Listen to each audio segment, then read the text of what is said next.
The LA Clippers failed on their title expectations last season when both Kawhi Leonard and Paul George struggled during their playoff loss to the Denver Nuggets. Recently, PG-13 delivered some strong comments about failures to make adjustments under then head coach Doc Rivers when he joined the All the Smoke podcast. Rivers, of course, is now coaching the Sixers. So, Max, I'll ask you this. With the outcome of last season, do you think Kawhi should have regrets about going to LA and joining Paul George? Not going to L.A., but insisting on Paul George, yes. Not only did they give up draft picks from here till eternity, but Shai Gilgeous-Alexander and Danilo Gallinari can play. And they certainly wouldn't have done any worse with those guys. Second round of the playoffs on a team that won 48 games the year before, and you add Kawhi Leonard, just add Kawhi Leonard, don't take anything away. They'd have all those draft picks, all those players, they'd have gotten to the second round of the playoffs anyway, guys. Yeah, you should regret it. Paul George, I take no pleasure in saying this. And I wish Paul George wasn't bad in the playoffs, but he's a pale version of himself. He's just a shadow of himself in the playoffs. In the regular season, Paul George is not quite an MVP, but he's more than an all-star, right? He's not like a guy who maybe he'll make the all-star team. That dude is, as I say, a 4.5, like I said about Bradley Beal, right? He ain't just an all-star. But in the playoffs, he's not an all-star. He's maybe a rotation piece. That's not enough. You need a crime partner. LeBron has AD. LeBron, who's playing at MVP level, has another guy who's playing at an MVP level, right? Kawhi doesn't have that. So you need much more. Stephen A., when he targeted Paul George, said, I want to play with that guy, I get it. Two-way wings is probably the best thing you can do. LeBron and Dwayne Wade, Michael Jordan and Scottie Pippen, right? Like, that's tough to beat. So I get what Kawhi's thinking, but that's not Paul George. Paul George is a regular season stud who's a postseason dud. Yes, Kawhi should regret it. Well, you can put it that way. I would say to you, I don't have a problem with Kawhi regretting it, but why don't we look at Kawhi? Why are we looking at Paul George? Paul George missed about 24 games last year. Kawhi Leonard missed about 15, if I remember correctly. The cohesiveness that they needed to establish wasn't quite there. Paul George has an excuse, though. He was coming off an injury. Kawhi Leonard, it was all about load management. He practiced when he wanted to. He played when he wanted to. He came out of the games when he wanted to. He had a complete support of management and ownership. And more importantly than that, when you're that superstar, two-time champion, a two-time NBA Finals MVP, particularly when you make the demands that he's made, private jets and everything else in between, being a prima donna that he came across as being, at least according to numerous sources in the league, the bottom line is that you got to be the one to be able to step up. No matter what struggles Paul George had, and I'm not here to deny that those struggles existed, because he averaged less in points in the postseason than he did in the regular season, less from the field, less from three-point range. All of those things are true, absolutely, positively so. And I'll get into Paul George in a little bit in terms of what he had to say about Doc Rivers. But I will tell you this, that didn't stop the Clippers from being up 3-1. Now, on many, many occasions, myself, you, and everybody else included, when LeBron got swept, what did we say? You couldn't get one game. You had my man imitating me on Instagram. One game. You couldn't win one game. Excuse me. That's what we were looking for from LeBron. How come we can't look for that from Kawhi Leonard? You up 3-1.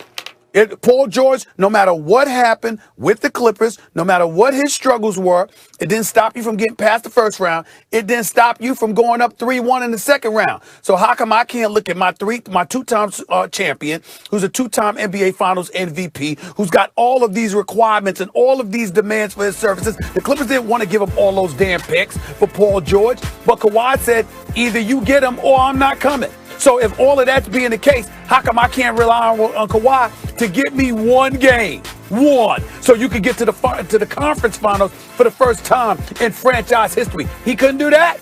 That's what I'm looking at. So I don't want to hear about Paul George. I'm not saying your breakdown, I'm not saying your basketball breakdown was wrong, because I'm not challenging that. Paul George did and did not do what happened, and that's a fact.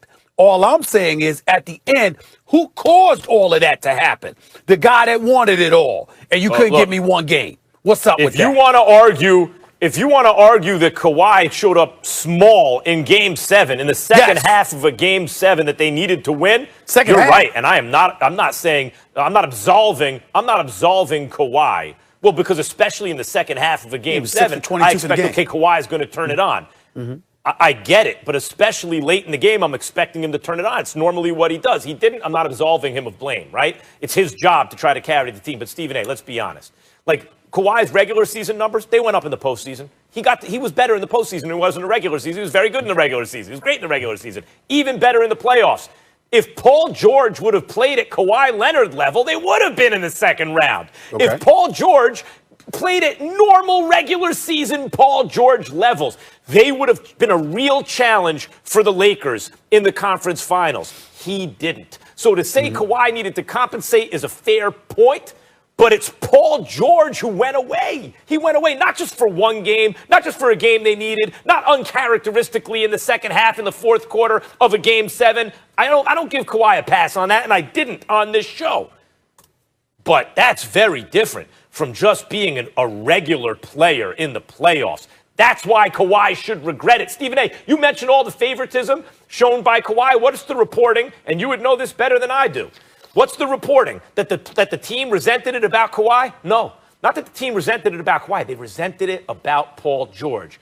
Because they know an MVP caliber player, when they see one, they see Kawhi, they go, we get it.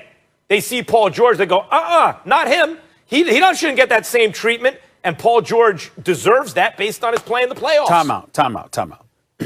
Do you respect Steve Ballmer? Yeah. Do you respect Lawrence Frank? Yep. Do you respect Doc Rivers, who was the head coach at the time? I do. I respect the hell out of those guys. I respect them and I like them. And I respect the hell out of the Clippers organization. And we certainly have to respect their intelligence. Max Kellerman, do they give up Shai Gilgeous-Alexander, Danilo Gallinari, and a slew of draft picks, including 5 first-round picks in the future? What team on earth do you know would give up all of that unless Kawhi insisted? You do this or else.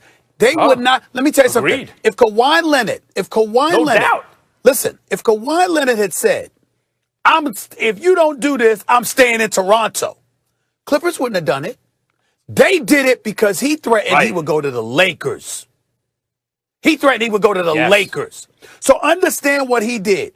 He had them mortgage their damn future just to get Paul George. Now, you have pointed out how Paul George's numbers, even though he averaged 28 in the playoffs the previous season, not this past postseason, but the previous postseason, I knew that Paul George was a little less than himself in the postseason than he was in the regular season. And still, Kawhi Leonard sat up there and forced the Clippers to make that move. So I put more of the onus on him than anybody. Okay, wait, Stephen A., about that we agree. But he didn't force them to make the move. They chose. They looked at it and they said, slew of 5 first-round picks, whatever it is, Shai Gilgeous-Alexander and Danilo Gallinari. Yeah. We can't just look at it that we're trading it for Paul George. We have to look at it we're trading for Kawhi and Paul George, because otherwise we get nothing. You were in Cali. So from that point of view, you worked out here, Max. They were the Clippers. They didn't have a choice once he was threatening to go to the Lakers. You know that. Well, yeah, they could do. Well, listen, they still chose to do it. But my point is, the question is, should Kawhi have regrets about teaming with PG-13? Kawhi could have picked someone else. He could have said Chris Paul or someone else, right? He chose Paul George, and he could have made them make that trade. He chose Paul George, and he should regret it. Okay. All right, love the passion, but we got to roll here. Plenty more to discuss. Much more First Take after this very quick break. Max, what else you got for me? Still to come today on First Take. Danny Garcia tells you why Errol Spence Jr. will be beaten Saturday night. Plus, I'll tell you why LeBron won't win title after title after title with the Lakers, and why the East better start paying attention to that team in Washington.